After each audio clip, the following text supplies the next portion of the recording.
Kita akan buka apa cover yang ada bawah tu, kita akan buka. Mana yang boleh buka, kita akan buka. Hari-hari beli kereta. Hari beli kereta. Nak tengok. Tapi bagus lah. At least dia check dulu.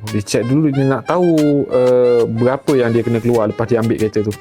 Kebanyakannya macam tu. Ataupun dia nak minta nego pun ada juga. Tu atas terpulang dekat customer tu sendiri lah. Tapi kalau kita buat, memang masa tu memang 2-3 jam tak lagi lah. Tak boleh lah nak 40 minit, memang tak boleh. Sebab kita check, nak test lagi. Lagi better kalau boleh. Kebanyakan sekarang assessment aku tengok dah okey lah. Dia boleh bawa kereta datang workshop. Recon ke, tak recon ke, use ke. Siap ada minta je cakap, bos, apa-apa kena buat je kasih tahu saya. Sebab dia nak tanya bos dia kot, dia nak repair sekali ke untuk lepas kat customer tu. Yang tu bagus lah. Ada jugalah customer yang daripada tempat jual kereta tu, dia datang memang dia terus proceed nak repair kereta yang dijual tu. Sebab dia dah standby kan.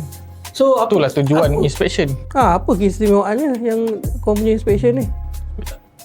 Istimewanya dia tak boleh angkat bakul kan. Tapi kita punya checking tu lah.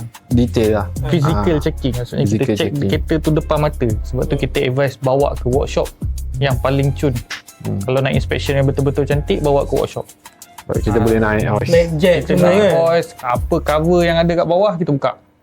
Sebab kita kalau macam konti cover bawah memang bersepah lah. Ya, betul. Kalau kau check kat kedai, kau duduk, kau cangkung, kau tengok bawah memang tak nampak leaking. Tak nampak. Sebab dia jatuh atas cover kan. Tapi bila bawa ke workshop, kita naik hoist.